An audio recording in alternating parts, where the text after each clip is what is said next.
This is the plaintiff, Erica Van Ravensway. She says her former roommate was a total nightmare to live with, was inappropriate to others in the house, and was asked to leave. The guy once told her parents he had a naked girl in his room and then asked if anyone had any condoms. Yuck! She's happy he's out of her life and is here today suing him for the $245.85 he owes her in unpaid utility bills.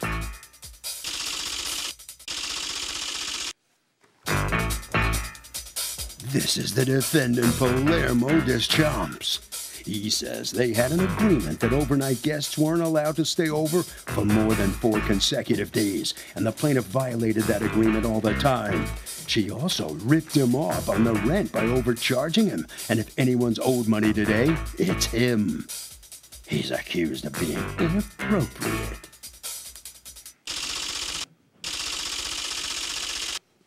The defendant has filed a countersuit for $3,300 for overcharge of rent and security.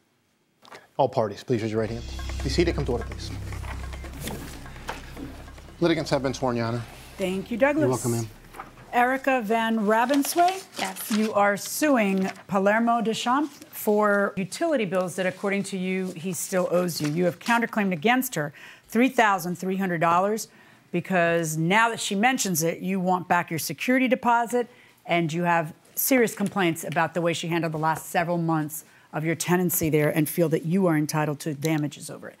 What's going on? Let's hear from you first. Sure.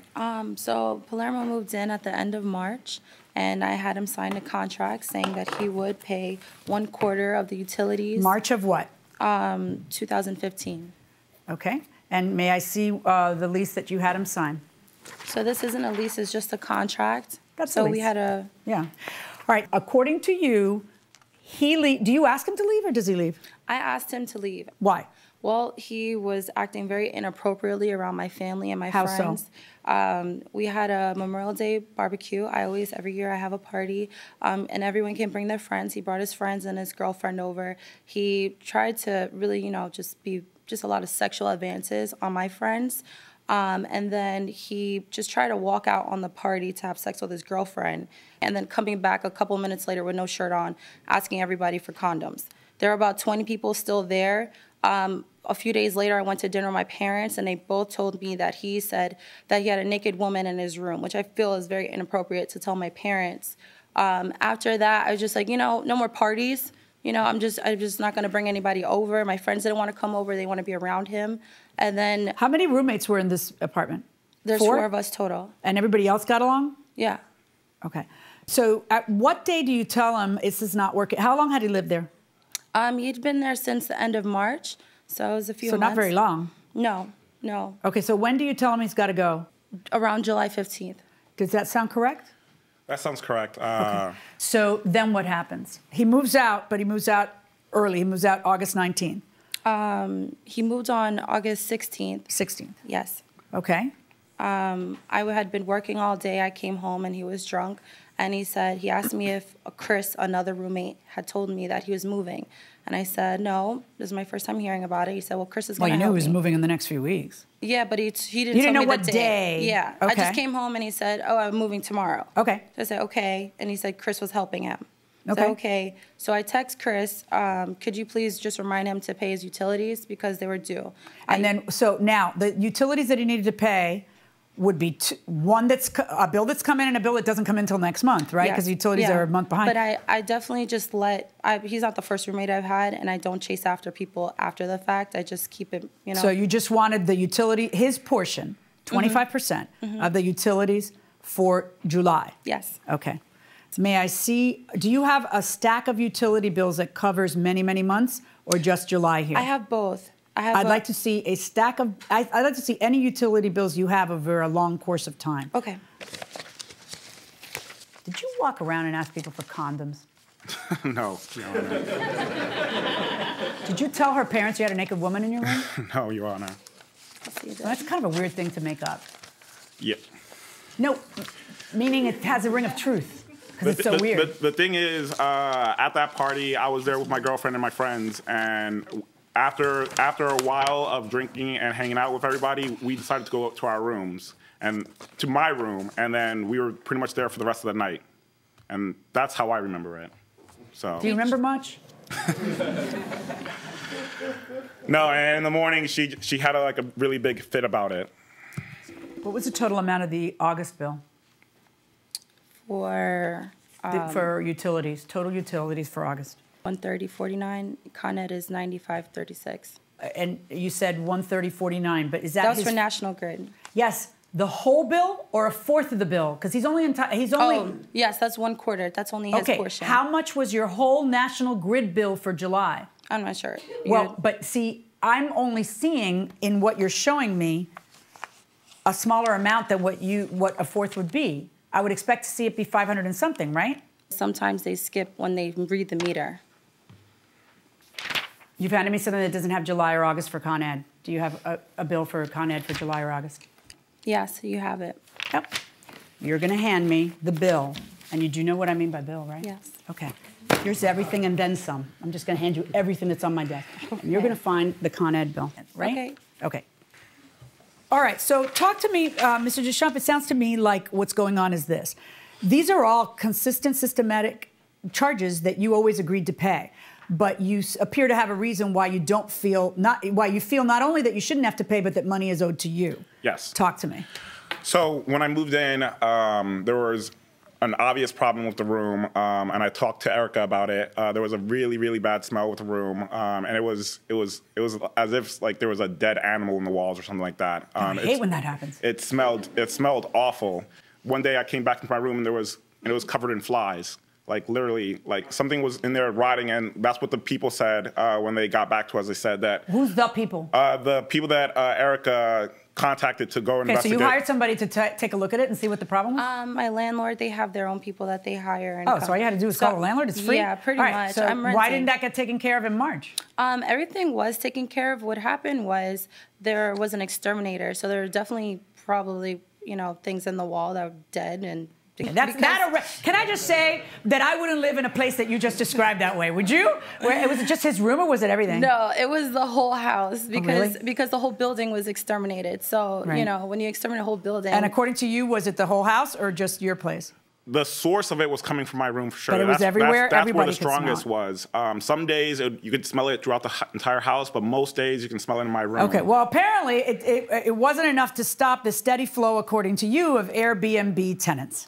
No, it wasn't. It okay. wasn't. So what happened? According to you, she was making a business out of the place that you were supposed to call home. Yeah, so she became unemployed during that time frame, and then she decided that she wanted to make extra money by renting out her room to Airbnb, and she would not go anywhere. She would actually take hold in the living room and take over the common area of the house with all the other roommates in there.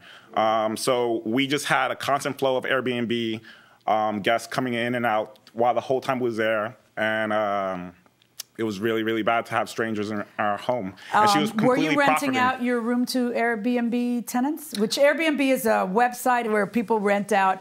So if I want to go to your city, rather than paying hotel fees, I'll stay in your room for a few days. Yes. Okay. Yes. With whatever's in the wall. Yeah. Hey, listen, promoting travel and commerce. All right. Yeah. So were you renting them out? Yes, I did for about 2 weekends for the July time period. How long was this going on, the Airbnb thing? Well, I still do Airbnb, and it's way better than having roommates. Touché. Do you agree with her that in July there were 2 weekends? I wasn't keeping track of it, but I know it was a complete inconvenience for everybody in the house. How so? Tell me about that. So we all had day jobs that we had to go to work in the morning, and she would be sleeping on the couch in the middle of the living room. So if we wanted to go and get breakfast, make breakfast at home, we had to tiptoe around her. To not wake her? To not wake her. Wait, she's demanding? She's very demanding. I have a statement from my last roommate, if you would like to see that. I do. According to the roommate contract, roommates are entitled to bring visitors into their rooms, but it is important not to abuse this privilege. Overnight guests are not permitted past 5 consecutive days. And respect is the cornerstone for all other categories of this agreement and for successful housing sharing. I don't begrudge you the opportunity to decide that you make more money doing Airbnb. I mean, unless your landlord does, but I personally don't care. But when you've decided that you have roommates and you're renting to somebody, how is it that you didn't violate all this by renting your room out to complete strangers who come in there to their space and common areas and everything else? Yeah, well, actually, Chris, the other roommate there, suggested that I do Airbnb before we even had Palermo. Tough. You rent it out to him. There are consequences for our decisions. One of them is that respect is the cornerstone of every aspect of this lease, and you have to be respectful of others, and you can only have a guest. That's not paying. That's not renting your room out and then telling everybody else to tiptoe around. How were these folks, by the way? Were they nice? Was it fun to have new people around there? No, it wasn't. It wasn't. I mean, if you read Chris's statement, since the time passed, all the roommates that were living there during that time have been like taken out or left or evicted, so she can rent out their rooms for Airbnb. So Chris is no longer there either? Chris and I had a huge falling out. Yeah, it didn't work out. And apparently Chris didn't like your Airbnb plan either, right? Because it did not benefit him. He was paying $600 a month. And then he turned around and demanded more and more from me. And I just felt like I was being pushed around. But that's fine. But do you see how silly it is for you to come to court over $245 when now he's counterclaiming against you his... look, Judge, I didn't get the right to peaceful enjoyment of the place when I was there because of what she was up to. I can't just ignore the guy's claim. You could have walked away from this, and then that would have been that. But because you sued him, you poked the bear. You made him angry. He knew about You made him angry, and now he's like, you got some nerve. And apparently the rest of your roommates are saying you've got some nerve because who else wrote a statement besides Chris? Just Chris wrote the statement. Ruben, I think, just didn't want to be part of it, and he just left. Of course he's bitter. He's bitter too. They're all bitter. But I got to be honest with you. It kind of sounds like they have a reason to be bitter. Welcome back to the People's Court. Harvey Levin here. So, does the defendant have a right to move out without and just break the lease if the plaintiff makes this an Airbnb? Hi there. Hi. Okay. I didn't. Okay. What do you say? I would be uncomfortable. I would want to move out. You would want to move out, but do you have a right? I don't think if there's a written agreement, I don't think she would have a right. Really? What do you think? Absolutely not. Not? You signed a lease. You live up to it. But the defendant's saying, I wasn't banking on Airbnb. I think that they do have the right to move out because it might not be in the lease that they had an Airbnb, so. Well, that's the other way of looking at it, that it should be in the lease that it is an Airbnb. Good point. Going inside the courtroom. Did you pay August rent? I did pay August rent. May I see proof that you paid August? Do you dispute he paid August rent? He definitely did not pay. Right.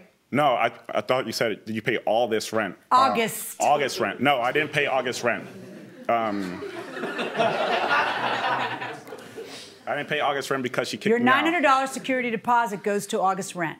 You argue to me, Judge, the reason why I feel I don't have to pay rent and therefore that $900 should come to me is that she deprived me of my peaceful enjoyment of the place by having people who she rents to, it's supposed to guess, parading in and out. And according to you, you didn't even tell me about this, but they read this in the complaint, that they were asking for ironing boards. You know where there's such and such. Yeah, that was from the other roommates were being disturbed and everything. And apparently she also advertised that there was a lovely garden, which apparently was only accessible through your room. Yeah, accessible to Chris's room. Chris's room. So they were walking through another roommate's room. Okay, I got it. That is a violation of the lease.